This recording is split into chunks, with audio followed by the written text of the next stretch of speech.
दोस्तों, स्वागत है आपका जिला बदायूं के नंबर 1 न्यूज चैनल सत्यमेव भारत में। बदायूं में सरकारी महिला टीचर का आरोप। एक सरकारी महिला शिक्षक ने आरोप लगाया है कि उसके पति सहित एक पीरजादे और कुछ अन्य लोग दृढ़ता से उस पर मुस्लिम धर्म स्वीकार करने का दबाव बना रहे हैं। कथित रूप से उस पर कहा गया कि या तो धर्म बदल लो या तलाक दे दो। आरोप है कि उसके परिजन अतीक अशरफ गैंग से जुड़े हुए हैं और व्हाट्सएप पर ऐसे संदेश भेजे गए। महिला ने बताया कि उसकी 5 वर्ष की बेटी को अल्लाह बोलना सिखाया जा रहा है और उसे मंदिर छोड़ने भी कहा गया है। आरोप है कि उसने बीएसए कार्यालय में शिकायत दर्ज कराई है, लेकिन उसे धमकियां भी मिल रही हैं। पुलिस मामले की जांच कर रही है, बयान दर्ज किए गए हैं और आगे की कार्रवाई के लिए देखा जा रहा है। ये धर्म परिवर्तन का जो आप मामला बता रहे हैं, क्या पूरा मामला है? सर, मेरे घर में, मेरे ससुराल में मुस्लिम लोगों का बहुत आना जाना है, जिसमें पपन पीर जी हैं जो कि छोटे सरकार पर बैठते हैं। उनका मेरे घर में बहुत ज़्यादा इंटरफेयर है। मेरे हस्बैंड, मेरे सास ससुर सब उनके संरक्षण में रहते हैं। उनका मन है कि मैं किसी भी तरीके से मुस्लिम धर्म में आ जाऊं, और जिसके लिए वो मुझसे काफ़ी टाइम से दबाव बना रहे हैं। जब मैंने ये दबाव में उसमें नहीं आई तो उन्होंने मुझे अतीक और अशरफ के लेटर्स जेल्स के लिखे हुए भेजने शुरू करे और मुझ पे दबाव बनाया कि बरेली में कोई उनके साले हैं, उनसे मेरे अच्छे संबंध हैं, या तो तुम मुस्लिम धर्म अपनाओ या फिर अपने हस्बैंड को तलाक दो।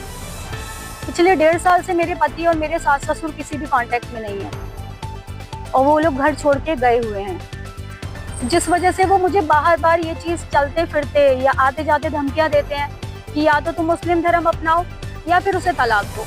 मेरे सास ससुर ने भी मेरे लिए घरेलू हिंसा का मुकदमा कर रखा है इस वजह से कि मैं किसी भी तरीके से इनको तलाक दे दूँ।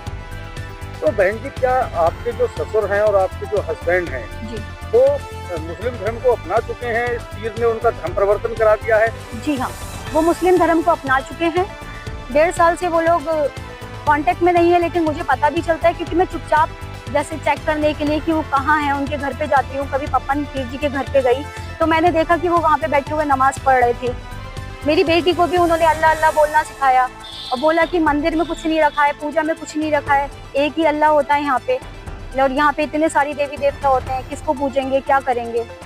तो ये पपन पीर जी जो है, जो पपन पीर जी हैं, क्या इनको पहले से आपराधिक मुकदमे भी कुछ दर्ज हैं? सर, मुझे इस बारे में कोई जानकारी नहीं है। किसके पास रहती है? बेटी सर मेरे पास ही रहती है। तो क्या मामला है कि ये कहा गया है कि बच्चे भी पैदा होंगे और आराम? जी हाँ, वो ये कहते हैं कि हमारे धर्म में 10-15 बच्चे पैदा कर लो, लेकिन उनके खर्चे की कोई टेंशन नहीं होती, और यहाँ पे आप लोग एक ही बच्चा पाल नहीं पाते हो। आपके हिंदू धर्म में देखो, बस एक ही बच्चा होने लगा है, अब उसके आगे सोचते ही नहीं हो इस चीज़ के बारे में। कारोबार भी मिलेगा क्योंकि मेरे हस्बैंड का सारा कारोबार ऑलमोस्ट मुस्लिम लोगों से चलता है और वो 24/7 उनके घर पे ही पड़े रहते हैं। मुझे पता भी नहीं कि वो क्या काम करते हैं। आपके पति या ससुर क्या बड़ी दरगाह बड़े? जी हाँ, वो जाते हैं। हाँ, जाते हैं। हाँ, मुझे भी लेकर गए थे। क्या खिलाफ होते हैं जो मुस्लिम धर्म के होते हैं, उनके अंदर क्या देखा है? मैंने तो अक्सर यही सब चीजें करते हुए देखा है। ये सब तंत्र मंत्र भी जो भी कुछ होते हैं ना, कुछ लिखना पेपर पे, वो सब भी मैंने अपने घर में पाए। और कुछ मतलब यही सब चीजें, पर्ची में कुछ लिखा हुआ फोल्ड करके कि इसको पियो और इसको, ये सब करने का मैंने देखा कि काफी। मैं सर पढ़ाती हूँ। मैं सर डिस्ट्रिक्ट शाहजहाँपुर में हूँ। ये जो आपने कभी ऐसा देखा कि पपन द्वारा कभी और लोगों को भी धर्म परिवर्तन कराया हो और महिलाओं को भी बरगलाया हो, ऐसा कोई मामला आया? सर, मैं क्योंकि वर्किंग हूँ तो मैं जो है घर में जितनी देर रहती हूँ वो मेरे घर पे ही आते हैं। मेरा उनके घर से ज़्यादा जाना आना है नहीं, लेकिन हाँ बहुत सारे हिंदू जो हैं वो उनके उसमें हैं। जैसे कि कुछ राजनीतिक लोग हैं जिनका मैं नाम यहाँ पे लूँ या नहीं लूँ मेरे समझ में नहीं आ रहा, लेकिन जो ऑलमोस्ट जारत पे रहते हैं, जारत के काम कराते रहते हैं। बदायूं के जानी मतलब कहते हैं ना, नामी जानी लोग हैं। राजेंद्र मथुरिया है एक, और मेरे ऊपर बहुत ज्यादा दबाव बनाया जा रहा है। एक विधायक का भी कुछ जिक्र आ रहा था कि जी, महेश चंद्र गुप्ता हैं जो काफी प्रेशर बना चुके हैं इस चीज के ऊपर कि ये मुकदमा नहीं लिखा जाए।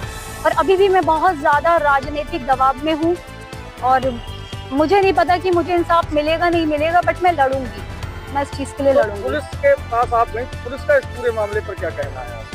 सर, वो कहते हैं कि हम कार्रवाई कर रहे हैं, जितना संभव होगा उतनी कार्रवाई करेंगे। कहाँ गुहार लगा चुकी है? सर पहली बात तो मैंने ये जितने भी लेटर्स भेजे थे वो मुख्यमंत्री जी को, गृह मंत्री को, प्रधानमंत्री को और राष्ट्रपति जी को भेजे थे, और वो भी बाय पोस्ट भेजे थे, क्योंकि IGRS जितनी भी भेजी जाती है उससे कुछ भी काम नहीं होता, क्योंकि सब नीचे के अधिकारियों को ही देखना होता है। तो जब मैंने गुप्त रूप से ये लेटर भेजे, वहां से प्रधानमंत्री के यहाँ से एक लेटर यहाँ पे IGRS बन के आया, जिसकी मुझे उम्मीद नहीं थी कि कार्रवाई होगी, पर उस पे कुछ ये लोग विचार कर रहे हैं। अब जैसा भी कर रहे हैं, अभी तो मुझे कोई रेस्पॉन्स इसका नहीं मिला है। पर हाँ, क्या इसके पीछे पूरा एक नेटवर्क है, एक नेटवर्क है जो कि धर्म परिवर्तन का काम करा रहा है, आपको क्या लगता है? जी मुझे तो ऐसा ही लगता है, मुझे तो ऐसा ही लगता है, वरना इतना प्रेशराइज और एक पति अपनी पत्नी को छोड़कर कैसे किसी के उसमें जा सकता है। क्या गुहार लगाती हैं आप, क्या कार्रवाई? मैं यही चाहती हूँ कि अभी तो मेरे जान माल को बहुत हानि है, बहुत ज्यादा हानि है, क्योंकि मेरी बच्ची भी है छोटी, मेरे साथ ही रहती है, स्कूल भी जाती है, मैं भी स्कूल जाती हूँ। तो मुझे ये लगता है कहीं ऐसा ना हो कि मेरे साथ कुछ हादसा हो जाए। ऑलमोस्ट जब मैं चल रही होती हूँ 5-6 लोग मेरा पीछा कर रहे होते हैं, जिनके बारे में मुझे कुछ भी नहीं पता होता ये कौन है और कौन नहीं है। धमकियाँ भी मिलती हैं, खुले हाथों धमकियाँ भी मिलती हैं। उस दिन महाराणा प्रताप चौक पे मैं CO सर के ऑफिस से आ रही थी बयान देके, वो कहते हैं कि वो पप्पन यहाँ पे है नहीं, और वो ऑलमोस्ट वहाँ पे खड़ा हुआ है और वो मुझे धमकी भी दे रहा है, तू मानेगी नहीं तो बढ़ जाएगी करके बताया कि एक पप्पन पीर नाम का व्यक्ति उनके ऊपर धर्म परिवर्तन करने का दबाव बना रहा है। उनके लिखित तहरीर के आधार पर समुचित धाराओं में अभियोग पंजीकृत किया जा रहा है। इसमें अग्रिम विधिक कार्रवाई प्रचलित है।